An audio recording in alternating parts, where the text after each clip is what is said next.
Hello, welcome YouTube. This is Sam Hansen with Discus of the Southwest. Bringing you some more video here of our Discus here, and while we're watching this video, we'll talk about different filtration options commonly found on Discus tanks. Probably the first option is the sponge filters. Sponge filters, very versatile, can carry quite a bit of biological filtration. Some mechanical filtration, and otherwise just real efficient use of space. Been used for years. In a larger tank you may need 2, maybe even 3 of them. Smaller tanks probably get away with 1. Downside to sponge filters is you are limited with your mechanical filtration options. Also, it can only handle just so much biological filtration. For the most part though, pretty reliable and capable of sustaining quite a bit of biological filtration in them. There's the puppy in the background. The other options is hang on the back options. Man, the hang on the back filters I like. I've used them quite a bit in the past. Haven't used them in a few years. I'm going to date myself a little bit. Probably the last hang on the back filter I used was a Emperor from Marineland. Worked out pretty nice. Was able to filter quite a bit of water, up to like maybe a 65-70 gallon tank or 75 gallon tank. It worked pretty well. You are limited on your biological filtration, the biological amount that it can sustain and keep alive. Also, the mechanical part of it, it's just got the little most all your hang on the backs have the little filter cartridges.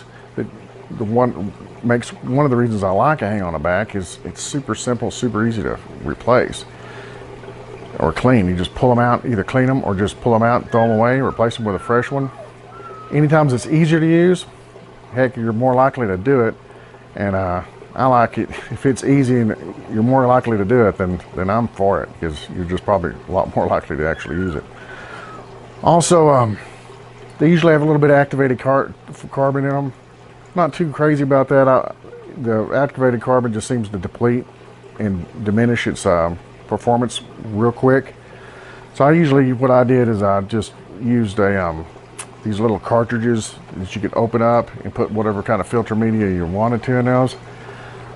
And I just put some poly fiber in it, close it back up, pop it back into the hang on the back filter, and keep on going.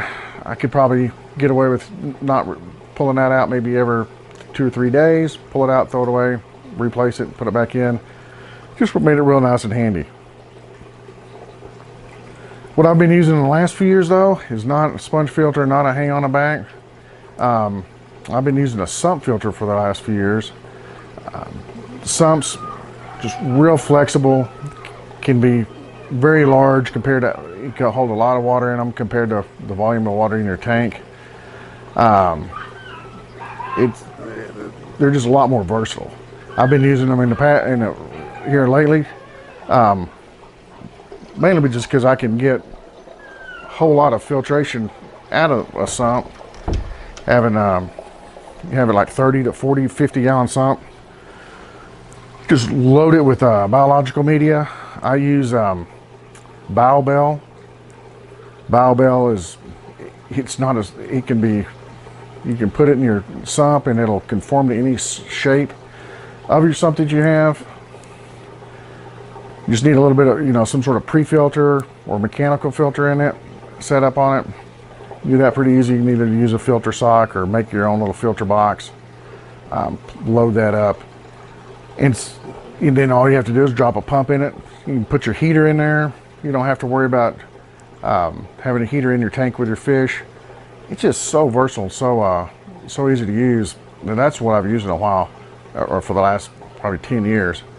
Before also I used a canister filters. Canister filters, man, those things they could filter a lot of water. There's a lot of good things about canister filters that I really like. A couple, 3 things that I don't really like, but what I really like about them is the versatility. You can load lots of different kind of mechanical filtration in them. Also biological filtration. You got a lot of options there, whatever you can put in the little trays that they have in them. And they can process quite a few gallons of water. Quite a bit of water can be run through them. So in some cases that can be good. If you don't want a lot of flow, might not be so good because you can't really regulate the flow that's on those. But canister filters can offer vast array and very, I guess, it's very high degree of flexibility in the canister filters too. What I don't like about canister filters is the ease of cleaning them. I mean, you got to turn it off, you've got to unplug it, open it up, and then disassemble it, take out all the little trays, clean them, do whatever it is you need to do with them. Replace the media, replace the biological, replace the mechanical filtration. Then you got to basically put it all back together. They're great if you're only, you can get away or only need to crack and open these cases up maybe once a month or every couple of weeks. But if you have to open that up once a week or twice a week, it sure can be a pain in the butt just because you got to take it all apart. And then you got to make sure everything seals right, goes back together good. Then you turn it all back to get on. Then you got to check for leaks and stuff like that. It's just harder for me to do maintenance and maintain those things. And anytime it's harder to do maintenance on something, you're less likely to actually do it, I believe. It's just for those reasons only that I don't really like a canister filter for my own personal use. Discus are very messy eaters. You get a lot of food spread out in the tank. A lot of it's going to get sucked up by whatever filter you use. If it sits in there for a week or 2 weeks at a time, man, you just got to ask yourself, all the clean water that you're pushing over fecal matter or uneaten food, is that going to be good for the fish? Is that going to keep the water the cleanest? That's the only reason I don't really like the canister filters. It's just because you're less likely to be in those things every day or every couple of days to clean those out. Whereas a sump, at least the sumps that I have, I've just made myself. I just take a bucket, put some biological media in it, put some mechanical filtration pads in there, turn it on, let it go. Whenever I need to replace the mechanical filtration, just turn the sump off, or even do it when it's running. Just pull it loose, replace it. You're back up and going. You don't have to take anything apart. It's just all right there. I make all my own sumps. I don't buy a sump, but I just basically use a bucket with some mechanical filtration, some biological filtration in it, and a pump and a heater. That's all I use. Just a few seconds, I'm gonna have you take a look at one of my sumps that I've built, that I use on basically 120 gallons of tanks, and the sump itself is about 20 some odd gallons of water in it. And it's really handy, really easy to use. In fact, let's go look at that right now. Okay, so this is one of my sumps that I have on my rack of 4 tanks. I have 4 30-gallon tanks in a rack, and I use one sump for taking care of all 4 of those tanks. Now, lots of times on videos they show you pristine, nice, clean, everything's already nice and perfect. This is my sump. I've been running this for about, I guess this is a day and a half on this filter media in here, and all I've got in here is just it's just polyfiber or polyfill that you use for making pillows, and it does a real good job for me as far as your mechanical filtration. It's been running for about a day and a half, and it's pretty gunky, and I need to clean this, and I'll just show you how easy it is to clean this. Now the entire sump is just, I don't know how easy it is to get. It's kind of black and it's a dark room in here, but it's just a Rubbermaid tote. It's 27 gallons. It cost me about 14 bucks.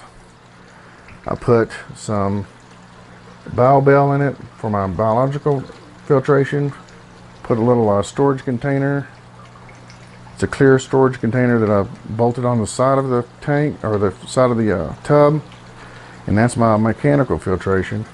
And my water comes inside of here, gets filtered out there, and then inside goes through the bottom. Me and my kid drilled holes in the bottom of this tub, and it goes into the rest of the sump with the biobell, and that takes care of my biological filtration. I've got 300 watt EHIM heaters and one 250 watt EHIM heater that heats everything up. And I've got a pump here that pumps everything back up into my system. Real nice. It's a fairly low flow. You can see I don't have a lot of flow in here. It's probably someplace around 300 gallons per hour, but it keeps my tanks water circulated around just fine. Here. Place this up here. Hope we don't get too sick. We're bouncing the camera around.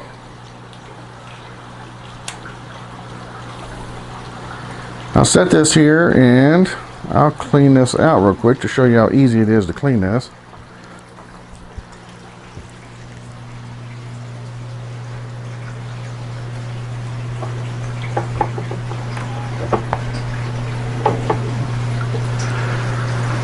First I have to find a polyfill that my wife has hidden from me.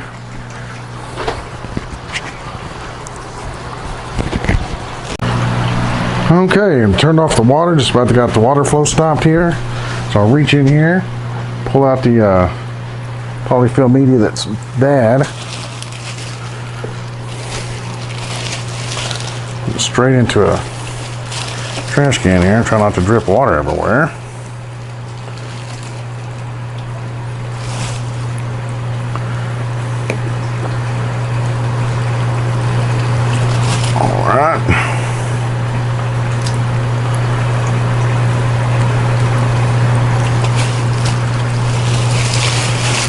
There's a good part of, here's all the polyfill out.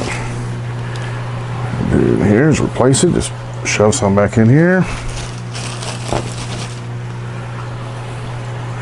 Not terribly exciting, but it is easy and quick. Anytime it's easy and quick, you're more likely to do it.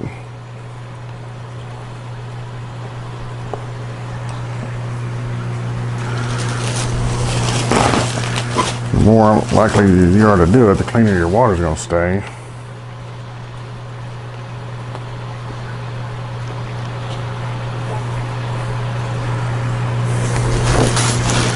Probably use way more of this polyfill than I need to, but it's super cheap. We got it on sale. It's like $4 or $5 a bag, and a bag lasts about a couple of months. So it's pretty cheap to do. There you have it. It's already clean and clear. Ready to turn back on the water.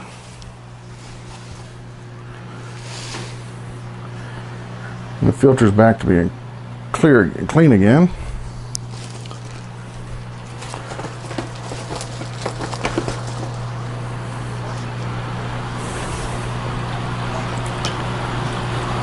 And the flow will get back started, but you get the picture, how easy it is to clean that out. Sumps to me is just, for this reason alone, super easy to keep clean. Very economical. You don't have to have anything super fancy, just a tub with some water in it, some biological filtration, some mechanical filtration, some heaters, and a pump, and you're ready to go. Anyway, YouTube, if you have any questions or have what you feel like is the best filtration system for Discus, put in the comments below. Subscribe to the channel. I'm going to do some more updates, talk about heaters and how to keep these tanks hot and warm for their fish, and just like to know what your take is on what's the best way to filter these tanks, what the best options are. Always like to hear from everybody. Here's another video of some the fish in this room before I go. Yellow pigeons. The lighting isn't exactly as great as it could be, but there's a red pigeon. Subscribe, leave your comments. Like to hear what you guys think. What everybody in YouTube land likes for their filters, what they think is the best one. Tell us about your favorite filters. Anyway, this is Discus the Southwest. You guys have a great day.